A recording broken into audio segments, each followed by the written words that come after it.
जिनको सम्मुख रखकर भगवान श्री कृष्ण ने सारे संसार के लिए पवित्रतम ये ज्ञान दिया। भगवान संबोधित करते हैं, इदं तु ते गुह्यतमं प्रवक्ष्यामि अनसूनवे ज्ञानम विज्ञान सहितम यज्ञात्वा मोक्ष से अशुभात्।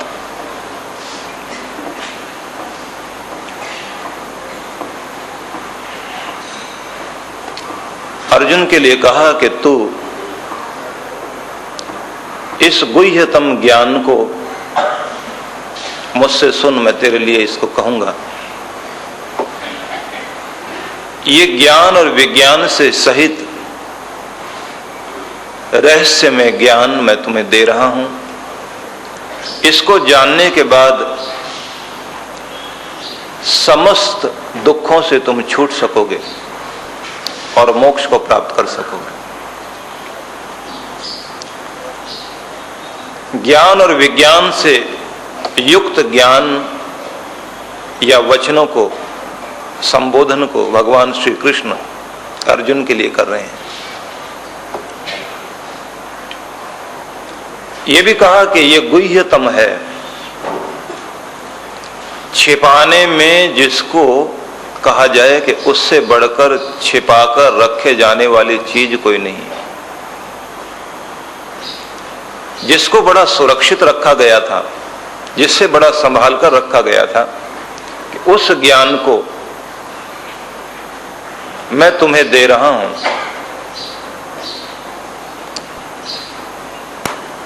यहां एक शब्द अर्जुन के लिए प्रयोग किया भगवान श्री कृष्ण ने, अनसूनवे। असूया से जो रहित है, निंदा से जो रहित है, दोष से जो रहित है, जिसके अंदर दोष दृष्टि है नहीं। मनुष्य इस जीवन में ईर्ष्या से ग्रस्त होकर कभी न कभी किसी न किसी रूप में कहीं न कहीं कुछ न कुछ निंदा, चुगली, आलोचना करता ही है।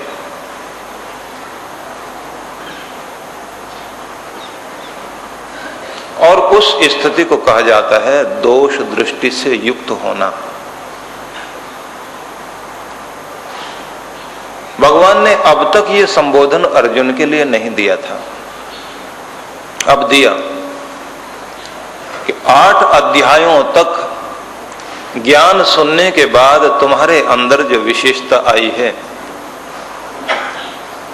उस विशेषता का एक रूप ये है, तुम दोष दृष्टि से रहित हो गए हो, असूयक हो गए हो।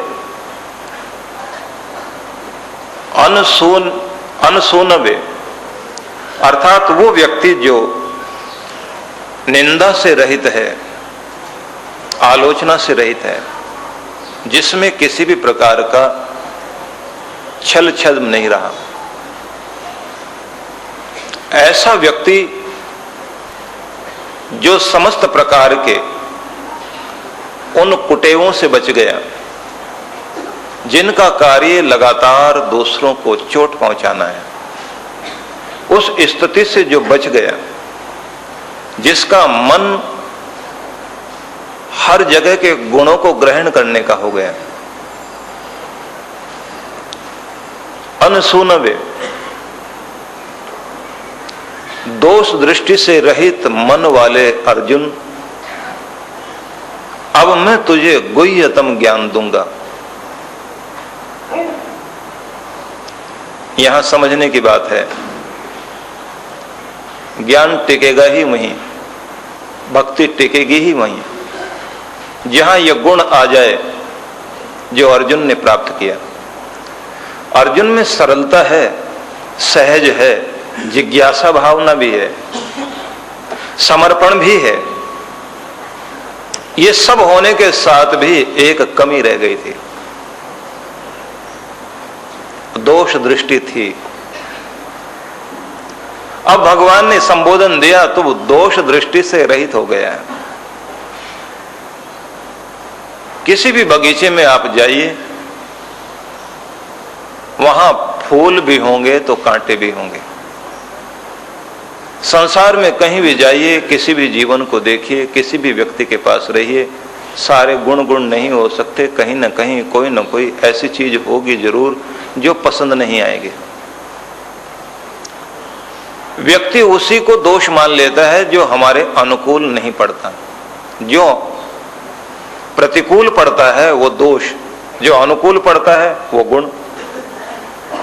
उससे भी बड़ी एक विचित्र बात है, जहां हमारा राग बसा हुआ है, जिसके प्रति बहुत लगाव है, उसके दोष भी नहीं दिखाई देते, गुण दिखाई देते हैं।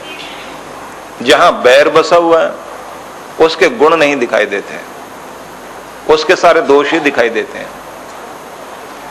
कहा अर्जुन अब तो राग और द्वेष से रहित हो गया, इसलिए सब तेरे लिए एक जैसे ही हैं। दोष दृष्टि से रहित हो गया है, इसलिए तेरे लिए रहस्य में ज्ञान दूंगा। अब मैं तुझे बताऊंगा, क्योंकि अब तेरे अंदर पात्रता देख रहा हूं। असूया रहित, निंदा से रहित हो गया। कोई भी प्रकार की निंदा, दोष, उसका एक प्रभाव मन पर जरूर पड़ता है। जिन चीजों का ध्यान हम रात दिन करेंगे वो हमारे मन को पकड़ेंगे जरूर। किसी के दोष देखते देखते उसके दोष तो हम दूर कर नहीं पाए, लेकिन स्वयं जरूर दोषी हो जाएंगे।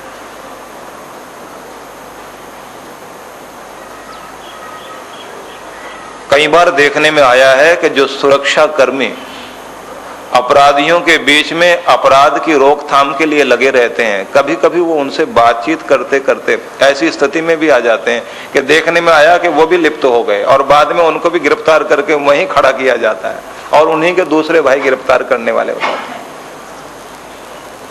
रात दिन चर्चा वही रही ना। निंदा, दोष, ये सब करते करते ये बात निश्चित है मन उसे पकड़ेगा। गुण ग्रहण करते करते ये भी निश्चित बात है कि ये जीवन में गुण आएगा ही, कभी न कभी किसी न किसी रूप में अंदर गुण बैठ जाएगा, धर्म बैठ जाएगा। देखने में आया है कि जो लोग सत्संग को दूर से भी सुनते रहे, कान में शब्द पढ़ते रहे, एक न एक दिन संस्कार अंदर प्रभाव कर गया, खिंच करके आके बैठ गए। फिर लोगों ने देखा कि वो सत्संग से, भक्ति से युक्त हो गया, सब पीछे रह गए, वो व्यक्ति सबसे आगे आकर खड़ा हो गया। वे भी लोग देखें सत्संगों में, धर्म स्थल में चलते चलते आदत पड़ गई है दोष निकालने की, चलते चलते उन्हीं में जाके खड़े हो गए जहां सब जगह का कूड़ा कचरा था। भक्ति के लिए बड़ा ही महत्वपूर्ण विषय है ये। दोष दृष्टि से युक्त हो या रहित हो। कहते हैं ना, जैसी दृष्टि वैसी सृष्टि। दृष्टिकोण जैसा बन जाता है फिर वैसी ही दुनिया आपके लिए बन जाती है। जुआरी जुआ खेलने वालों को ढूंढ लेगा, शराबी शराबियों को ढूंढ लेगा, नशेबाज नशे वालों को देखेगा, जेब कतरे जेब कतरों की संगति में बैठ जाएंगे जाकर। और कोई भी व्यक्ति जिसके अंदर सत्संग का रंग चढ़ा हुआ है, किसी भी शहर में जाएगा, वहां कहां सत्संग होता है ये जरूर जाकर के खोज लेगा, क्योंकि सत्संग उसे खींच रहा होगा। उसकी पूरी कोशिश होगी कि उन्हीं का संग मिले, उन्हीं की मंडली में जाकर बैठें, जिनके नजदीक बैठने से रंग पैदा होता है। भगवान ने कहा कि तू दोष दृष्टि से रहित है, इसलिए मैं तुझे ये गुह्यतम ज्ञान दे रहा हूं। और ये ज्ञान, ये विद्या ज्ञान विज्ञान से युक्त है। अर्जुन, तुम इसके माध्यम से यत् ज्ञात्वा मोक्ष से अशुभात, समस्त प्रकार की अशुभ चीजों से, दुख देने वाली चीजों से तुम अवश्य छूट जाओगे, मुक्त हो जाओगे। इसलिए मैं तुझे ये गुह्य ज्ञान दे रहा हूं। भगवान ने आगे कहा, राजविद्या राजगुह्यम पवित्रम इदम उत्तमम प्रत्यक्षम अवगमम धर्म्यम सुसुखम कर्तुम अव्ययम। ये राजविद्या है, राजगुह्य है, ये पवित्र है और उत्तम है, प्रत्यक्ष में ही कल्याण करने वाली है। धर्म्यम, और ये धर्म में विद्या है। इस राज विद्या को जो अत्यंत सुख करने वाली है, इसको मैं तेरे लिए दे रहा हूं। सदा रहने वाला ज्ञान, सदा कल्याण करने वाला ज्ञान तुझे दे रहा हूं। यहां फिर वही प्रश्न आएगा। भगवान ने कहा राज विद्या दे रहा हूं, भगवान ने यह कहा कि मैं तुम्हें राजगुह्यम, अब तक जिसको छिपाकर रखा और साधारणतया गुरु शिष्य को यह ज्ञान देते नहीं, जब देख लेते हैं कि दोष दृष्टि से रहित होकर निकटता को जब शिष्य प्राप्त कर लेता है, तब गुरु इस ज्ञान को देता है। भगवान श्री कृष्ण गुरु हैं, कृष्णम वंदे जगत गुरुम, जगत के गुरु हैं। अब वो ज्ञान देने लगे हैं अर्जुन को कि तुम्हें मैं ये ज्ञान दे रहा हूं, और ये ज्ञान साधारण नहीं है, ये राजविद्या है। इस राजविद्या को मैं तुम्हारे सम्मुख रख रहा हूं। अर्जुन, तुम दुखों से छूट सकोगे, और ये भी जानना कि इससे बढ़कर पवित्र कुछ भी नहीं है। ये पवित्रों से भी पवित्र है, इससे उत्तम कुछ भी नहीं है। चिंतन कीजिए, संसार में जितना भी धन है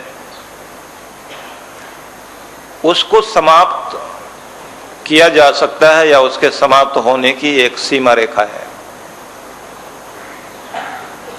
लेकिन विद्या का धन न लूटने से लूटा जा सकता, न चुराने से चुराया जा सकता, न दबाने से यह दबता, खर्च करने से लगातार बढ़ता है। विद्या के अंदर विशेषता है। लेकिन कहा कि यह विद्या तरह तरह की हो सकती है, लेकिन विद्या श्रेष्ठ वही है जिसको जानने के बाद व्यक्ति परम तत्व को जान लेता है। परम तत्व को जानने के लिए जिस विद्या को राजविद्या कहा है, भगवान ने कहा कि वो मैं तुम्हें देने लगा हूं। ये उत्तम है, पवित्र है। इसके आते ही, अंतर में प्रतिष्ठित होते ही पवित्रता आने लगती है। कहा कि ये प्रत्यक्ष रूप में कल्याण करने वाली विद्या है। किसी आदमी को बताया जाए कि इस रोग से ये हानियां होंगी, इस तरह से कष्ट पहुंचेगा, ये रोग लगता कैसे ये भी बता दिया जाए। आदमी अगर समझदार है, ठीक से जानकारी हो गई, फिर व्यक्ति उस रोग को अपने अंदर लगने नहीं देगा। पूरा पता लग जाए इस जहर को या इस आग को छूने से तुम्हें हानि होगी, व्यक्ति वहां नहीं जाएगा। जानकारी हो गई, और जानकारी भी केवल इतने में नहीं कि सुन लिया, उदाहरण सामने प्रस्तुत कर दिया, दिखा दिया, देखो ये लोग हैं, इनकी हालत ऐसी हुई, और फिर कहा कि ऐसे नहीं, तड़पते हुए इंसान में अपनी आत्मा को बसाओ, महसूस करो कि तुम ही तड़प रहे हो, व्यक्ति ने वैसा करके देख लिया, मतलब अपने आप को एहसास करा दिया। अब उसको ज्ञान पूरी तरह से मिल गया कि ऐसा करने से इतना कष्ट होगा, इस रोग से इतनी परेशानियां होंगी, तो ज्ञान पूरा हो गया उसको। अब वो कभी उधर नहीं जाएगा, बच गया। जब तक संपूर्ण रूप से हमें जानकारी नहीं होती, हम लोग कष्ट में पड़ते हैं। जानने का मतलब ये छूट जाना। और अगर अधूरा ज्ञान है तब व्यक्ति क्या कहेगा? खुद अनुभव करके देखता हूं। खुद अनुभव करने के चक्कर में वो अनुभव आ पाएगा नहीं आ पाएगा, समय भी खराब होता है, जिंदगी भी दांव पर लगती है। व्यक्ति कहता है कि दूसरे का अनुभव दूसरी तरह का हो सकता है, मेरा अनुभव दूसरी तरह का हो सकता है। बात इतनी तो है, आग में हाथ डालने से जलेगा तो जरूर, लेकिन किसी को जरा ज्यादा पीड़ा होगी, किसी को थोड़ी कम होगी, क्योंकि अलग अलग हिसाब है। किसी की सहन शक्ति थोड़ी ज्यादा होती है। कोई आदमी चिल्लाता हुआ सारे मोहल्ले को बताएगा हाथ जल गया, एक आदमी वो है खुद ही घर में भी किसी को नहीं बताएगा, अपने आप ही पीड़ा भोगता रहेगा, लेकिन पीड़ा तो अपनी जगह रहेगी। तो तजुर्बा करने से आप हाथ जला करके ही एहसास करें कि आग में हाथ डालने से हाथ जलता है, तब जाके तजुर्बा हो। नहीं, दूसरों को देख करके अनुभव कर लो, और जब अनुभव में आ जाए तो फिर व्यक्ति उससे बचता है। भगवान ने कहा कि मैं तुझे एहसास कराऊंगा। अब तो समस्त अशुभ से, दुख से छूट सकेगा